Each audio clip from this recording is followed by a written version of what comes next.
मेरे पास आपके लिए एक सवाल है। आपने अपने जीवन में अब तक की सबसे डरावनी चीज क्या देखी है? क्या आपने कभी कुछ इतना भयानक देखा है कि आपको अपनी हर बात पर संदेह हो गया हो? सच कहूँ तो मैंने कभी नहीं सोचा था कि मैं इस चैनल पर यह कहानी बताऊंगा, और मुझे पता है कि आप सभी मुझ पर विश्वास नहीं कर सकते। मैं आपसे उम्मीद भी नहीं करता, लेकिन आज मैं आपको एक ऐसी कहानी सुनाऊंगा कि कैसे एक साधारण मोटरसाइकिल की सवारी ने मेरी जिंदगी हमेशा के लिए बदल दी। ये सब एक गुरुवार की रात को हुआ। उस रात में अपने दोस्त प्रशांत के साथ बागपत जिले से होते हुए जागोस के लिए एक गांव से सड़क पर लौट रहा था। हमें पता भी नहीं चला कि कब बहुत देर हो गई थी। प्रशांत मोटरसाइकिल चला रहा था और मैं पीछे सीट पर बैठा था। मैं जितना संभव हो सके उतना वीडियो बना रहा था, क्योंकि मैं जांचना चाहता था कि मेरा नया मोबाइल फोन कैमरा कैसे काम करता है।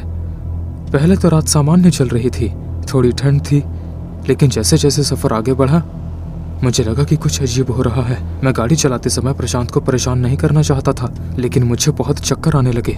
ये बहुत ही अजीब एहसास था। ये सामान्य चक्कर जैसा नहीं था, ये कुछ ऐसा था जिसे मैंने अपनी स्किन पर हवा में महसूस किया, जैसे कि बेचैनी अंदर से नहीं बल्कि बाहर से आ रही हो। और मैंने देखा कि सड़क पर कोहरा छाने लगा। पहले तो मुझे बाइक एक तरफ से दूसरी तरफ जाती हुई दिखी।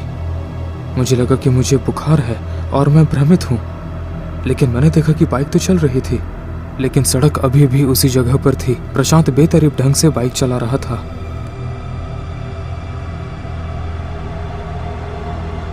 हे प्रशांत, क्या तुम ठीक हो?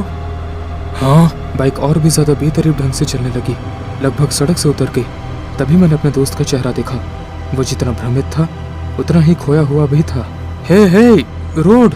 अचानक प्रशांत ने अपनी संतुलन क्षमता वापस पा ली और बाइक को सीधा कर लिया।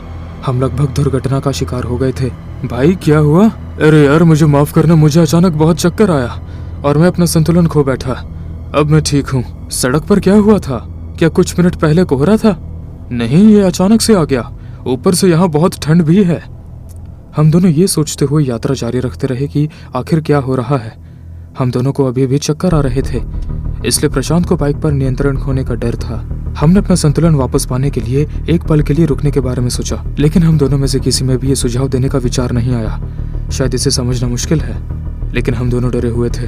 हम दोनों को लग रहा था कि अगर हम रुक गए तो कुछ बुरा हो जाएगा। अचानक जब हम दोनों को थोड़ा बेहतर महसूस होने लगा और लगा कि सब खत्म हो गया है, तो हमने कुछ सुना। ये एक लड़की की रोती हुई आवाज थी। मैं और मेरा दोस्त असमंजस में एक दूसरे के चेहरे को देखने लगे। हम दोनों में से कोई भी बाइक को धीमा करने के विचार से खुश नहीं था, लेकिन उस समय हम किसी तरह की औलिकता से भूत प्रेत या इस बात का ख्याल नहीं आया कि ये कोई चाल हो सकता है। हमारा पहला ख्याल सबसे तार्किक था। एक लड़की सड़क के बीच में घायल हो सकती है, या हो सकता है कि कोहरे में उसका कोई ट्रैफिक एक्सीडेंट हुआ हो। अपने डर के बावजूद हम रुक गए और रोने का कारण जानने की कोशिश करने लगे। जब हम रुके तो हमें एहसास हुआ कि ये जगह कितनी डरावनी है। सड़क पूरी तरह से अंधेरी थी।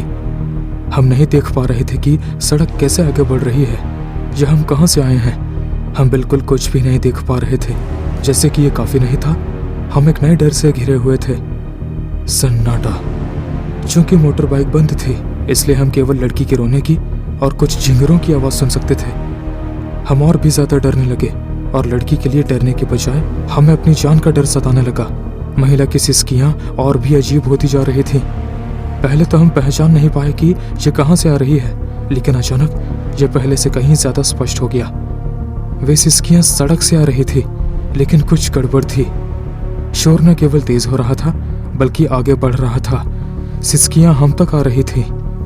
मुझे नहीं पता था कि मुझे क्या करना चाहिए।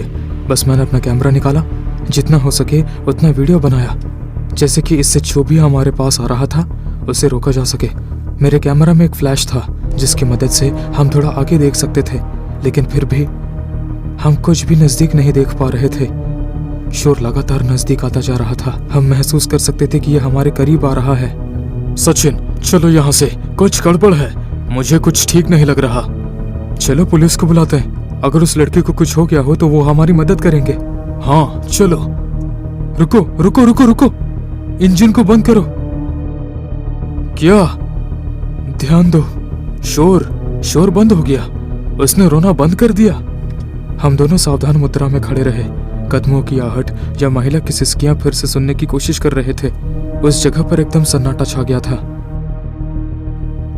ठीक है, अब जाने का समय आ गया। प्रशांत ने बाइक स्टार्ट करने की कोशिश की, लेकिन अचानक वो घबरा गया। सचिन, हमारे सामने! जैसे ही मैंने पीछे मुड़कर देखा, 1 सेकंड के लिए ही सही, मैं देख सका और फिल्म कर सका कि मैं क्या देख रहा हूँ। एक काली छाया हमारे सामने से तेजी से गुजरी और सड़क पर खो गई। हम दोनों पूरी तरह से डर गए थे, हम पूरी तरह से घबरा गए थे।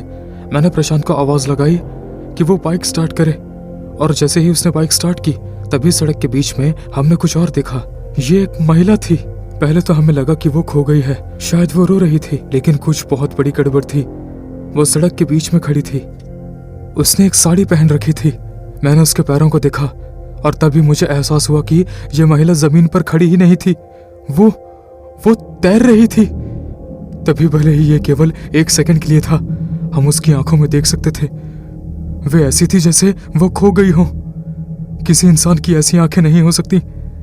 वो महिला इंसान नहीं थी, वो कुछ अलग थी। प्रशांत, जो मेरे जैसा ही कुछ कह रहा था, उसने बाइक घुमाई और जिस रास्ते से हम आए थे उसी रास्ते से वापस जाने लगे।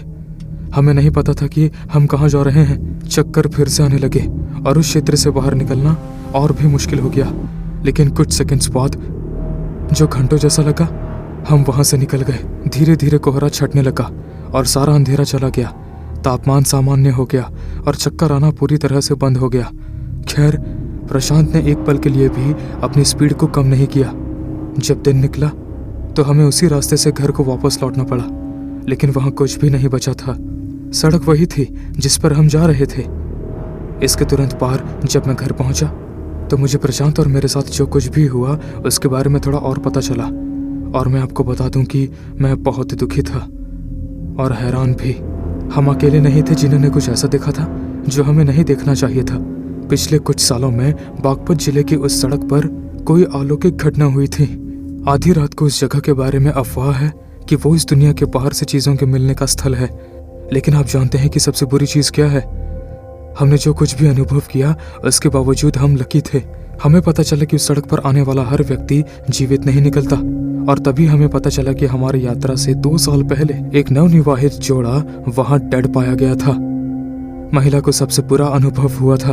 उसके शरीर को टुकड़े टुकड़े करके सड़क पर फेंक दिया गया था। उस दिन से एक भी दिन ऐसा नहीं जाता जब वो मृत पाई गई हो।